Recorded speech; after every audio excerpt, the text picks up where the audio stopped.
Vaheguru Ji Ka Khalsa, Vaheguru Ji Ki Fateh. On Christmas Eve, 103 years ago, my grandfather waited in a dark and dank cell. He sailed by steamship across the Pacific Ocean from India to America, leaving behind colonial rule. But when he landed on American shores, immigration officials saw his dark skin, his tall turban worn as part of his Sikh faith, and saw him not as a brother, but as foreign, as suspect, threw him behind bars where he languished for months. Until a single man, a white man, a lawyer named Henry Marshall, filed a writ of habeas corpus that released him Christmas Eve, 1913. My grandfather Kehar Singh became a farmer, free to practice the heart of his Sikh faith, love and oneness. And so when his Japanese American neighbors were rounded up and taken to their own detention camps in the deserts of America, he went out to see them when no one else would. He looked after their farms until they returned home. He refused to stand down. That's right. In the aftermath of September 11th, when hate violence exploded in these United States and a man that I called uncle was murdered, I tried to stand up. I became a lawyer like the man who freed my grandfather, and I joined a generation of activists fighting detentions and deportation, surveillance and special registration, hate crimes and racial profiling. And after 15 years, with every film, with every lawsuit, with every campaign, I thought we were making the nation safer for the next generation. Mama. And then my son was born.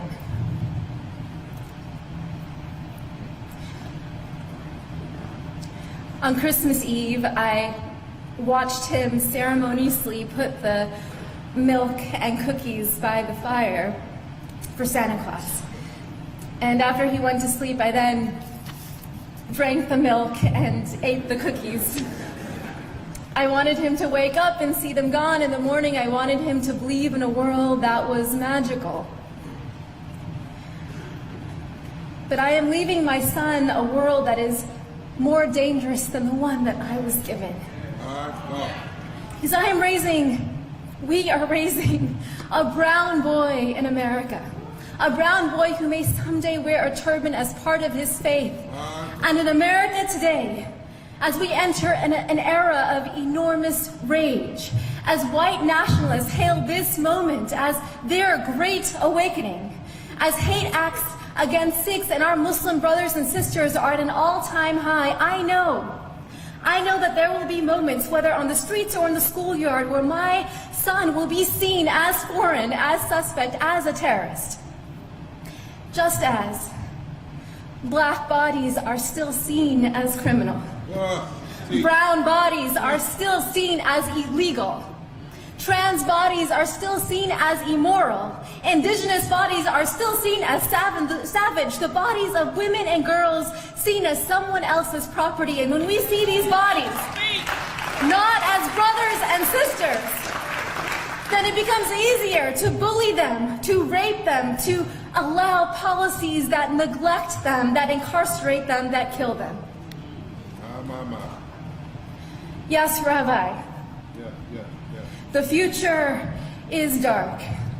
On this New Year's Eve, this watch night, I close my eyes and I see the darkness of my grandfather's cell.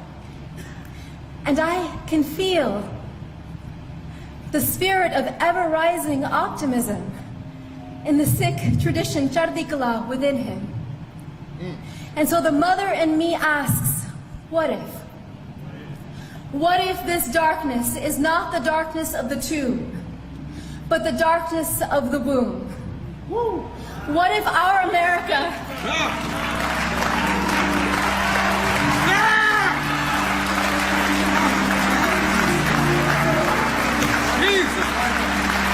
What if our America is not dead, but a country that is waiting to be born? What if the story of America is one long labor?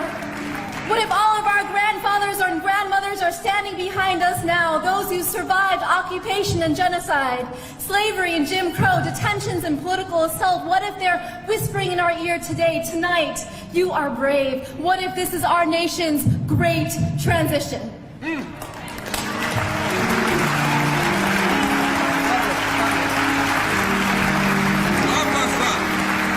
What does the midwife tell us to do? Breathe.